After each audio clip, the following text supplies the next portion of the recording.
তাতে উনি বলেছিলেন কারো চাকরি যাবে না। বেশি আলোচনার দরকার নেই, মাননীয় উত্তর দিক যে চাকরি চলে যাচ্ছে কেন। শিক্ষা, স্বাস্থ্য, এই দুটো পাখির চোখ, এই দুটো চূড়ান্ত সর্বনাশ ঘটেছে। কৃষ্ণেন্দু ছোট্ট বাচ্চা ছেলে, 7-এর ছেলে, তার আত্মসম্মান আছে, চোর বললে তার গায়ে লাগে, সে জান দিয়ে দেয়। আর পার্থ চট্টোপাধ্যায় 22 কোটি পাওয়ার পরও ফুর্তি করে। আপনি নিজেও জানেন এটা হচ্ছে ভাবের ঘরে চুরি। রিভিউ পিটিশন করে ওদের সমস্যার সমাধান হবে না। অপরাধ করে একজন, করায় একজন। যারা অপরাধ করালো, ওই দাগি শিক্ষকরা তো নিজে হাতে তো নিজের নামটা ঢুকিয়ে দেয়নি, নিজে হাতে তো অ্যাপয়েন্টমেন্টটা তৈরি করেনি। অ্যাপয়েন্টমেন্ট দিয়েছিল কে? মধ্যশিক্ষা পর্ষদ। সুপারিশ করেছিল কে? রেকমেন্ডেশন দিয়েছিল কে? School service commission. অর্থাৎ ছেলে খেলা হচ্ছে, ফর্ম ফিল আপ করছে, টাকা নষ্ট হচ্ছে। অসহায় বেকারগুলো আশা নিয়ে, আশায় মরে চাষা, ফর্ম ফিল আপ করছে, আবার টাকা খরচা হচ্ছে। চুরি করবে যে চোরকে ধরবেন না, মামলাকারীকে, চোরের বিরুদ্ধে যে বলে তাকে ধরবেন। আপনি সুপ্রিম কোর্টে যান, যোগ্য অযোগ্যদের তালিকা নিয়ে যান। আপনি তো বলছেন সুপ্রিম কোর্ট রায় দিয়েছে যে অযোগ্যরা পরীক্ষা বসতে পারবে না। যখন অযোগ্যদের তালিকার প্রকাশিত হবে, একদিন তো হবেই, যোগ্যদের তালিকা করতে হবে। ওদের কাছ থেকে 50-60 লাখ টাকা ফেরত দিতে পারবেন তো? রাজ্যে মুখ্যমন্ত্রী যেমন একের পর এক সাংবাদিকদের মুখোমুখি হচ্ছে, তেমন দেখলাম যে বঙ্গ সফরে এসছেন প্রধানমন্ত্রী নরেন্দ্র মোদী। এই মুহূর্তে আমাদের সাথে রয়েছেন কাজী মাসুম আক্তার, যিনি পদ্মশ্রীপ্রাপ্ত। স্যার, আপনি একজন শিক্ষক, সেই শিক্ষক, কিছু শিক্ষক আমরা দেখতে পাচ্ছি যে সেই শিক্ষকদের মধ্যে বেশ কিছুজন, প্রায় 26,000 জন চাকরি হারিয়েছেন, 20 দিনেরও বেশি সময় হয়ে গেছে, খোলা আকাশের নিচে বসে রয়েছেন। আপনি কি দেখতে পাচ্ছেন এদের ভবিষ্যৎ? এটা হবার ছিল, হয়েছে। মাননীয় নেতাজি ইন্ডোর স্টেডিয়ামে ওদেরকে নিয়ে একটা সভা করেছিলেন মাসখানেক আগে প্রায় আর কি। তাতে উনি বলেছিলেন কারো চাকরি যাবে না। বেশি আলোচনার দরকার নেই, মাননীয় উত্তর দিক যে চাকরি চলে যাচ্ছে কেন। পুনর্বার পরীক্ষা দিতে হচ্ছে, কিছু লোকের চাকরি অটোমেটিক চলে গেছে, কিছু লোকের ডিসেম্বর মাসে 31 তারিখে যাবে। এবং পুনরায় পরীক্ষা দিয়ে কৃতিত্ব দেখিয়ে তাদেরকে ক্ষমতা আসতে হবে। আর যারা টেন্টেড, অর্থাৎ দাগি, অর্থাৎ কাঁকড়, তারা কোনো চাকরির পরীক্ষাতেই কোনো দিন বসতে পারবে না, মানে বিশেষ করে শিক্ষা দপ্তর চাকরিতে। তাহলে মাননীয় কেন নেতাজি ইন্ডোর স্টেডিয়ামে বলেছিলেন যে কারো চাকরি যাবে না? আগে উনি জাতির কাছে বলুক সত্য বলেছেন না মিথ্যে বলেছেন। যদি উনি অসত্য বলে থাকেন তাহলে জাতির কাছে ক্ষমা চাক। একটা বিষয় ক্লিয়ার করতে হবে, তো খুব ক্লিয়ার করে ব্যাপারটা বুঝতে হবে। কিন্তু তারপরে তিনি দায়িত্ব নিয়ে বলছেন যে দুটো অপশন আছে, একটা হচ্ছে সুপ্রিম কোর্টের নির্দেশ মানা, অর্থাৎ আবার পরীক্ষায় বসা, আর একটা হচ্ছে রিভিউ পিটিশন করা সুপ্রিম কোর্টে। আমি পরিষ্কার করে আগেও বলেছি, আবারও বলছি, মাননীয় নিজেও জানেন এটা হচ্ছে ভাবের ঘরে চুরি। রিভিউ পিটিশন করে ওদের সমস্যার সমাধান হবে না। যখন সুপ্রিম কোর্ট বারবার করে বলছিল যে আপনারা যোগ্য অযোগ্যদের তালিকা দিন, তালিকা দিন, তালিকা দিন, তখন কিন্তু যোগ্যরা বেঁচে যেতে পারত যথা সময়ে তালিকা দিলে। তালিকা দেয়নি, পাইনি। এখন কান্নাকাটি করে হবে না, এখন খেলা হচ্ছে, যেটা হচ্ছে খেলা হচ্ছে, মজা হচ্ছে, মস্করা হচ্ছে। স্কুলের প্রধান শিক্ষক রয়েছেন, দেখা যাচ্ছে সরকারি যে স্কুলগুলি রয়েছে রাজ্যে প্রায় বন্ধ হয়ে গিয়েছে। তার মাঝে মমতা বন্দ্যোপাধ্যায় বললেন 40,000-এরও বেশি শূন্যপদ রয়েছে। অলরেডি আমরা দেখলাম যে 26,000 শূন্যপদ তৈরি হয়েছিল স্কুলগুলিতে, আবার তার মধ্যে তিনি বললেন 44,000 মতো শূন্যপদ রয়েছে। শূন্যপদ তো দেখতে পাচ্ছি, কিন্তু শিক্ষক কোথায়? আমি একটা ছোট্ট কথা বলবো, টাটকা একটা নিউজ দিচ্ছি, যে নিউজ কেউ দেয়নি। ফার্স্ট কাজী মাসুম একটা ব্রেকআপ করছে এই মিডিয়ার সামনে, তোমাদের এই বাংলা হাটে। কি কলকাতা জেলা 25টা সরকারি শিক্ষা প্রতিষ্ঠান আছে যেখানে হোস্টেল আছে, রেসিডেন্সিয়াল স্কুল 25টা। সেন্ট্রাল গভর্নমেন্টের টাকায় ওই হোস্টেলগুলো চলে। লক্ষ লক্ষ কোটি কোটি টাকা এসেছে হোস্টেলের ছাত্রদের জন্য, তাদের বেনিফিশিয়ারি হিসেবে, তাদের খাওয়া দাওয়া, থাকা, পড়াশুনো, তাদের জন্য টিউটার, তাদের জন্য ওয়ার্ডেন, তাদের জন্য হোস্টেল কর্মী ইত্যাদি। সেখানে কিছু গরমিল তারা হয়তো পেয়েছে, ইউসি ঠিকমতো হয়নি বলে তারা হয়তো মনে করেছে, তারা টাকা দেওয়া বন্ধ করেছে। ফলে হোস্টেলগুলো বন্ধ হওয়ার জোগাড়। এই যে গরমের ছুটি চলছে, গরমের ছুটির পর স্কুলগুলো খোলা হবে, কিন্তু বলে দেওয়া হয়েছে এখন এই হোস্টেলের ছাত্রদের ভর্তি করা যাবে না। কোন কোন স্কুলগুলোতে হোস্টেল খোলা হয়েছিল? যে স্কুলগুলো ছাত্র শূন্য হয়ে গিয়েছিল, অর্থাৎ ওই স্কুলের ছাত্র ইকুয়াল টু হোস্টেলের ছাত্র, এগুলোকে হোস্টেলার বলা হয়। আর একটা যে ডে স্কলার, অর্থাৎ যারা হোস্টেলে থাকে না। হোস্টেলে থাকানো ছাত্ররা প্রায় নেই ধরতে গেলে। এখন আমি নিজে এটা জানি, বুঝি, মানি, একেবারে অফিসিয়ালি বলছি, সরকারের কোনো হেলদোল নেই, 25টা স্কুল উঠে যাবে। গরিব ঘরের, অন্তজ, প্রান্তিক, অসহায় ঘরের ছেলেমেয়েরা এই হোস্টেলে রেসিডেন্সিয়াল থাকে, অনেক স্বপ্ন নিয়ে চোখে তারা ভর্তি হয়েছিল। 25টা স্কুলে ছাত্র ভর্তি করতে পারছে না টাকার অভাবে। সমস্যার সমাধান কীভাবে করা যায় চিন্তা নেই, ভাবনা নেই, কিচ্ছু নেই। আর নতুন বছরের শুভেচ্ছা বার্তা, পুজোর শুভেচ্ছা বার্তা, তাতে লক্ষ লক্ষ টাকা খরচা হয়ে যায়, শুধু অঙ্গভঙ্গি। দুর্ভাগ্য। আমি পরিষ্কার করে বলছি, শিক্ষা, স্বাস্থ্য, এই দুটো পাখির চোখ, এই দুটো চূড়ান্ত সর্বনাশ ঘটেছে। আমি নিজে এখন একটা হসপিটালে রয়েছে এই মুহূর্তে, আমার দেখে খুব ভালো লাগছে, পরিষ্কার পরিচ্ছন্নতা রয়েছে। এমনটাই তো হওয়ার কথা। একটা হসপিটাল পরিষ্কার পরিচ্ছন্নতা হবে, মানুষের রুচি আসবে, রোগী দেখে তার অর্ধেক রোগ সেরে যাবে, নাকি রোগ বেড়ে যাবে। কোথাও তো প্রবলেম একটা হচ্ছে, হয় নজরদারি, নাহলে আর্থিক, নাহলে প্রশাসনিক, নাহলে রাজনৈতিক, কিছুতে হচ্ছে। শিক্ষাটা পুরো ধসে গেল, কি হবে বুঝতে পারছে না কিছু। আপনি নিজের চোখে কি দেখতে পাচ্ছেন, ভবিষ্যৎ কি পশ্চিমবঙ্গে? আমার না খুব দুঃখ লাগছে। আমাকে ওই চাকরিহারা শিক্ষকরা রাত 1:30টায় ফোন করেছে। আমি ওদেরকে কিছু পথ বাদলে দিয়েছিলাম, কি করে ওরা আন্দোলনটা করবে, কি করবে ওরা মিসগাইডেড। বিভিন্ন লোক প্রতারিত করছে, বিভিন্ন রাজনীতি দল খেলছে নিয়ে। তারা দেখতে 2-1 লোক মরলে ভালো হয়, এদের বডি নিয়ে একটু রাজনীতি করা যায়, মানে মোট্ট কেস। আসলে দায় নেই। তারা ফোন করে বলছে, স্যার আপনি বিবেক রাজ্যের, আপনি নিঃস্বার্থভাবে আমাদের পাশে থেকেছেন বারে বারে, শুধু আমাদের পাশে নয়, গান্ধী মূর্তি পাদদেশে যারা আন্দোলন করেছে, মাতঙ্গিনী হাজরা মূর্তি পাদদেশে যারা আন্দোলন করেছে, যারা টেটের পরীক্ষার্থী প্রায় 32,000-এর চাকরি চলে যাওয়ার পথে, বাঁচান স্যার। আমি মাননীয় মুখ্যমন্ত্রীকে বলি, আপনার তো সদিচ্ছা আছে, আমাদের মতো লোকের পরামর্শ তো নিতে পারেন, একটু সমস্যাগুলো দেখুন না। আপনি বলছেন আবার পরীক্ষা হবে, আপনি কি ভেবে দেখেছেন কাদের জন্য এই টিচাররা টেন্টেড হলো, দাগি হলো? মানে ঘুষ দিয়েছে, তবে তো ঘুষ নিলটাকে নিল তো নিয়েছে আপনার আধিকারিক, আপনার মন্ত্রী, আপনার আমলা, আপনার মধ্যবর্তী দালাল, আপনার রাজনৈতিক নেতা। তাদের শাস্তি হচ্ছে উত্তর দিন আগে। সুপ্রিম কোর্টে আমি সব কথা মেনে নেবো, সুপ্রিম কোর্টের সব কথা মেনে নেবো, দাগি যারা শিক্ষক তাদের বিরুদ্ধে কঠোর অ্যাকশন নেওয়া হোক, এটাও মেনে নেবো। কিন্তু যেখানে সুপ্রিম কোর্ট বলছে যে 15-20 লাখ টাকা দিয়ে তারা অবৈধভাবে ঢুকেছে, মানে 15-20 লাখ টাকা শিক্ষক পিছু দিতে হয়েছিল আর কি, আরও 40-50-60 লাখ টাকা তাকে ফেরত দিতে হবে, অর্থাৎ 8-10 বছরের চাকরির স্যালারি প্লাস 12% ইন্টারেস্ট। তা এত শাস্তি ওই টেন্টেড দাগি শিক্ষকদের হচ্ছে, মানছি। কিন্তু যারা তাদের দাগি করালো, যারা তাদের চুরি টাকা নিল, যারা র্যাঙ্ক জাম্প করালো, যারা সাদা খাতাতে নাম্বার দিয়ে দিল, যারা ওই মাসের জ্বালিয়ে দিল, যারা হার্ড ডিস্ক পুড়িয়ে দিল, তাদের কী হলো? তাদের শাস্তি হয়েছে। তাদের কিছু কিছু লোকের জেল হয়েছে জানি, বাকিরা তো ঘুরে বেড়াচ্ছে। তাদের যাবজ্জীবন হচ্ছে না কেন? তাদের সম্পত্তি ক্রোক করা হচ্ছে না কেন? তাদের সম্পত্তি ক্রোক করেও তো চুরির সম্পত্তি ক্রোক করে এটা তো জাতীয়করণ করা যেতে পারে, অন্য কাজে ব্যবহার করা যেতে পারে। খুব দুশ্চিন্তার।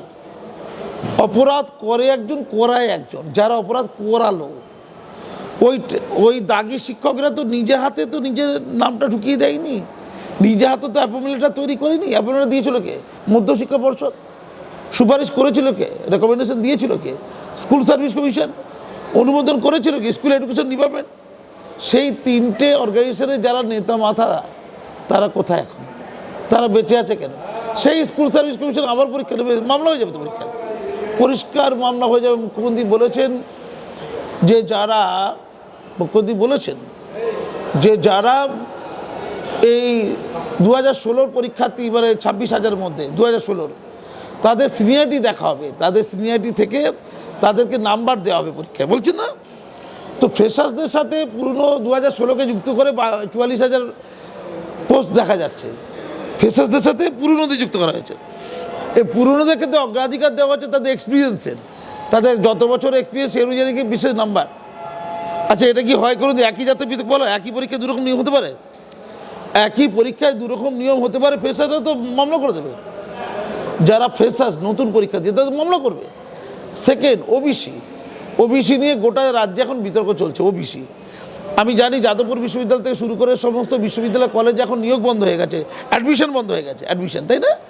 তো আমরা জানি যে কোনো নিয়োগ প্রক্রিয়ায় জেনারেল কোটা থাকে, শিডিউল ট্রাইব, শিডিউল কাস্ট, আর ফিজিক্যালি চ্যালেঞ্জ আর আদার ব্যাকওয়ার্ড ক্লাসেস ওবিসি।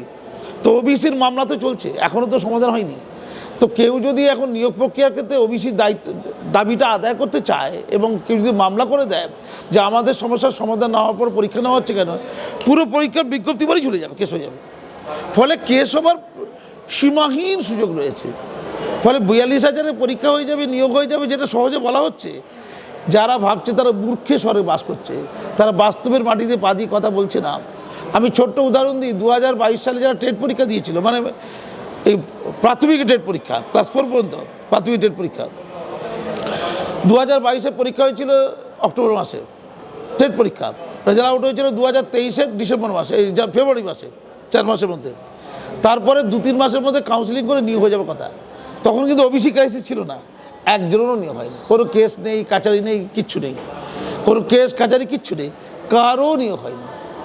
তারপরে সেই অবস্থায় 2023-এ আবার পরীক্ষা নেওয়া হয়েছে, মানে ফেব্রুয়ারি মাসে, অক্টোবর মাসে 2023-এ, মানে 2022-এ নিয়োগ কমপ্লিট না, আবার 2023-এ টেট হয়েছে। তার রেজাল্ট আউট হয়নি, 2025 হয়ে গেছে, কিচ্ছু হয়নি। অর্থাৎ ছেলে খেলা করছে, ফর্ম ফিল আপ করছে, টাকা নষ্ট হচ্ছে। অসহায় বেকারগুলো আশা নিয়ে, আশায় মরে চাষা, ফর্ম ফিল আপ করছে, আবার টাকা খরচা হচ্ছে। মাননীয়াকে বলি, মাননীয়া আপনি তো সত্যি বোঝেন, আপনি তো এত ভোট পেয়েছেন, একটু ভেবে দেখুন না সমস্যাটা কোথায়। আপনার হাতে ক্ষমতা আছে, আপনি সে ক্ষমতা ইমপ্লিমেন্ট করুন না। বলুন স্যার, এই যে 26-এ বিধানসভা ভোটের আগে একটা পরীক্ষা হবে, আবার চাকরিহারাদের পরীক্ষা দিতে হবে, কোথাও গিয়ে কি সেই ফর্ম ফিল আপের টাকা আবার সরকারের খাতায় যাবে এই বিধানসভা ভোটে খরচা? আচ্ছা, এই যে প্রশ্নটা করছো কত লজ্জার না?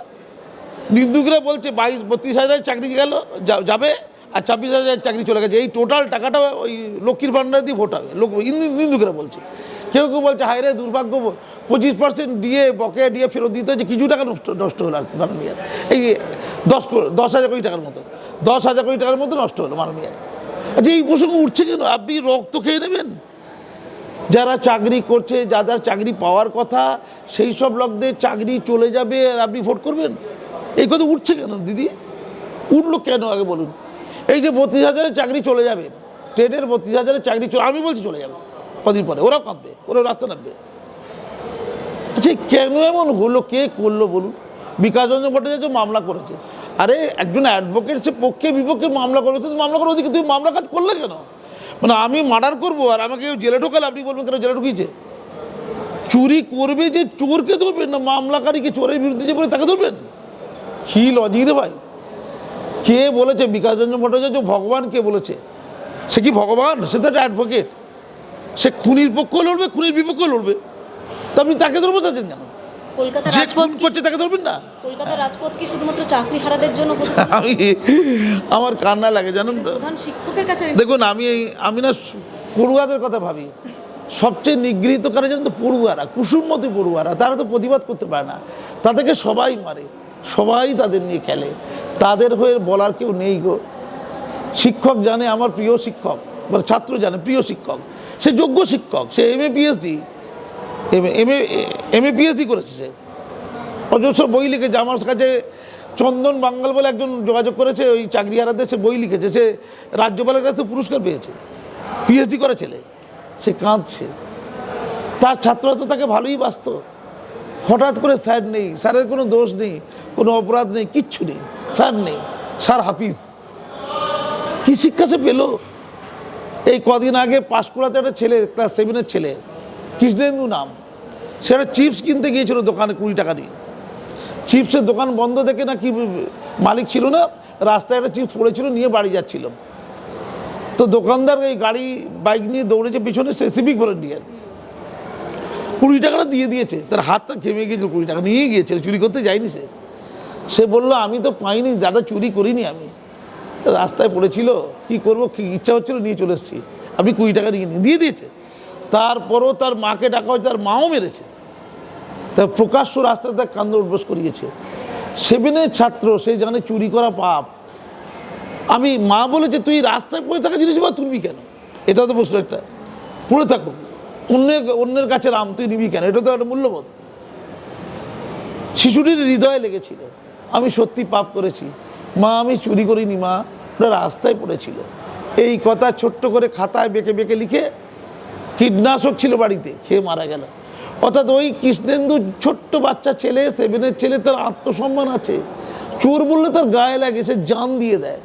আর পার্থ চট্টোপাধ্যায় 22 কোটি পাওয়ার পরও ফুর্তি করে, 100% লাভ লাভ বলে অর্পিতাকে কোর্টের মধ্যে ফু দিয়ে আই লাভ ইউ ছড়ে। এরা কারা? এরা শিক্ষামন্ত্রী। আপনি ভাবুন, যাদের চোর বললো লজ্জা লাগে না, গর্ব লাগে, এই আমাকে চোর বলেছে রে, গর্ব। সমাজ বাঁচবে করতে হবে। এই যে পচনটা, এই পচনটা বুঝুন। আমি ওই ছাত্রদের কথা ভাবি, এমন অজস্র ছাত্র আছে যারা নীতি শিক্ষা পেতে চেয়েছিল, ন্যায় শিক্ষা নিতে চেয়েছিল, মানুষ হতে চেয়েছিল। তাদের শিক্ষকদের কোমরে দড়ি বেঁধে তাদের আসামি বানানো হলো। তারা কেউ কেউ আসামি ছিল না। আর যারা আসামি হয়েছে তাদেরই বা দোষ কোথায়? কেউ যদি বলে তুমি টাকা না দিলে তোমার চাকরি হবে না, অ্যাকচুয়ালি তাই হয়েছে। অর্ধেকের মতো লোকে টাকা দিয়ে চাকরি হয়েছে, তাই তো? তার মানে যোগ্যরা বাদ গেছে। যারা দাগি আসামি হিসাবে যুক্ত হয়েছে তারা তো কোনো যোগ্য লোকের জায়গা নিয়েছে। যাদের জায়গাটা দখল করা হলো, প্রায় 1,80,000 পরীক্ষা দিয়েছে 2016 সালে, যারা 1,80,000 পাশ করেছিল আর কি। তো 1,80,000-এর মধ্যে প্যানেল হয়েছিল। তো এই টেন্টেড শিক্ষকরা, দাগি শিক্ষকরা, যাদের জন্য বাদ গেল গোটা প্যানেল, ওরা তো কারো জায়গায় এসছে কয়েক হাজার, 4-5,000, 6,000। ওরা তো কোনো যোগ্য শিক্ষকের জায়গা দখল করেছিল। তো ওরা হঠাৎ করে টাকা দিল কেন? কারো শখ হয় নাকি টাকা দেওয়ার? ওদের বলা হয়েছিল তোমার টাকা দিলে চাকরি পাবে। ওর মায়ের কাছে, বাবার কাছে কেঁদেছিল, বাবা তুমি তো চাকরি চাও, পরীক্ষাটা মোটামুটি ভালোই দিয়েছিলাম, কিন্তু চাকরি বাবা হবে না, তুমি কিছু টাকা দাও। বাবা বলেছিল আর কী রে, পরীক্ষা দিলে আবার টাকা দিতে হয় নাকি? ছেলে বলেছিল বাবা উপায় নেই, এখন নতুন পৃথিবী বাবা, এখানে কাটবানি না দিলে হয় না বাবা। বাবা 4 বিঘে জমি ছিল, তার শেষ সম্বল। সেই 4 বিঘে জমি বেচে 15-20 লাখ টাকা জোগাড় করেছিল। সেই 15-20 লাখ টাকা তুলে দিয়েছিল অয়নের হাতে, কুন্তলের হাতে, গোপাল দলপতির হাতে, কালীঘাটের কাকুর হাতে, তাপসের হাতে, অথবা জনৈকর হাতে। ঘুরপথে চাকরি হয়েছিল, 8-10 বছর চাকরি করেছিল। যে প্রেমিকাকে কথা দিয়েছিল চাকরি পেলে তুমি আমার বিয়ে করো গো, সে বিয়েও করেছিল, তার 2টি সন্তানও আছে। সেটা ঘর কিনেছিল, নীললাল ঘর কসবাতে, কসবার ওই নীল দেওয়ালের ঘর কান আছে না, আশা করেছিল জীবন গড়বে। সেই EMI দেওয়া হয়নি, ছেলেকে স্কুলে ভর্তি করেছিল, সেই স্কুলে আর যেতে পারবে না। বউ হয়তো পালাবে, গরিব হয়ে গেছে, স্বামীরা চাকরি নেই, বাবা মার ওষুধ কেনার পয়সা নেই, জমিও হারিয়ে গেছে। ওই কাটবানি শিক্ষকদের কথাই বলছি। ওরা অপরাধ করেছে, লোভ করেছে, পাপ করেছে, কিন্তু এই পাপের পথ দেখালো কে? এই পচনটা ধরালো কে? খোদ শিক্ষামন্ত্রী নিজে, খোদ মধ্যশিক্ষা পর্ষদের সভাপতি, খোদ স্কুল সার্ভিস কমিশনের চেয়ারম্যান, সেক্রেটারি অয়ন, কুন্তল, শান্তনু, কালীঘাটের কাকু, আমাদের তাপস মণ্ডল, জনৈক এবং নেতা। হায় রে, তারা ঘুরে বেড়াচ্ছে। একজনের বিরুদ্ধে অভিযোগ, সে হচ্ছে ব্র্যান্ড অ্যাম্বাসাডার, চলে গেছে বিদেশে। আপনার আমার বিরুদ্ধে কোনো অভিযোগ থাকলে আমাদের কি কেউ ভিসা দেয়? দেয় না তো। অ্যাম্বাসাডার ভিসা মানে ডিপ্লোম্যাটিক ভিসা যাচ্ছে, ডিপ্লোম্যাটিক ভিসা। এই কী দেশে বাস করছি আমরা? আমি পরিষ্কার করে মাননীয়াকে আবারও বলি, হাত জোর করে, প্রধানমন্ত্রী আজকে এসছেন, অনেক ভালো ভালো কথা বলবেন, সিন্দুরের কথা বলবেন, তাকে নিয়ে আবার কেউ খিল্লি করছে। এই দেশে তো এটাই চলে, এ ওকে খিল্লি করে, ওকে খিল্লি করে, ওকে ছোটো করে, ওকে ছোটো করে। এই ছোটো করাটাই যোগ্যতা, কে কাকে কত ছোটো করতে পারলো, গঠনমূলক চিন্তা নেই। আমি আবারও মাননীয়াকে বলি, আপনি সুপ্রিম কোর্টে যান, যোগ্য অযোগ্যদের তালিকা নিয়ে যান। আপনি তো বলছেন সুপ্রিম কোর্ট রায় দিয়েছে যে অযোগ্যরা পরীক্ষা বসতে পারবে না। যখন অযোগ্যদের তালিকার প্রকাশিত হবে, একদিন তো হবেই, যোগ্যদের তালিকা করতে হবে। ওদের কাছ থেকে 50-60 লাখ টাকা ফেরত দিতে পারবেন তো? ওরা কিন্তু ঘরদোর জ্বালিয়ে দেবে। ওদের থেকে 15-20 লাখ টাকা নিয়েছেন, আপনি বলেছেন ওদের নাকি আলাদা চাকরি করে দেবেন। করা যায়? আলাদা কোথায় চাকরি দেবেন? এইভাবে চাকরি দেওয়া যায়? মানে আপনি অযোগ্যতা খুঁজছেন, টাকা নিয়ে বসাচ্ছেন তো না, তাই চাকরি দিতে হবে। কোথায় দেবেন? সোমনাথ মন্দিরে দেবেন নাকি? সেবায়তের চাকরি, তেলে ভাজা আলুর চপ দোকান খোলার চাকরি, নাকি পুঁথির মালা, নাকি এই কপালে কী দেয় ওটা, তিলক? কী চাকরি দেবেন আপনি? এইভাবে চাকরি দেওয়া যায়? তার মূল চাকরি কে নিয়ে এই চাকরি দেবেন তাকে? নাকি তাকে টাকা ফেরত দিতে হবে আপনাকে? সুপ্রিম কোর্টে টাকা ফেরত দেবেন? 12% ইন্টারেস্ট সহ তার এই 10 বছর বা 8 বছর যতদিন কাজ করেছে, মূল বেতন সব ফেরত দিয়ে দিতে হবে। যখন নিতে যাবেন না, ওরা কিন্তু ছেড়ে কথা বলবে। ওদের তো জীবনহানি ঘটালেন আপনি, প্রাণ কে নিলেন, প্রাণটা কে নিলেন আপনি। ওরা কিন্তু দাঙ্গা করবে, সাবধানে থাকুন। গ্রামাঞ্চলে ছড়িয়ে যাবে আগুনের মতো। 26 সালে সামলাতে পারবেন তো? আমার ঘোরতর সন্দেহ আছে। তাই সাধু সাবধান। এখনও সুপ্রিম কোর্টটা খোলা আছে, দেখুন কপিল সিব্বলকে দিয়ে কিছু হয় কি না, একটু ইতিবাচক ভাবুন। ধন্যবাদ। বাংলা হান্টের আরও খবর দেখতে নজর রাখুন। বাংলা খবর মানেই বাংলা হান্ট।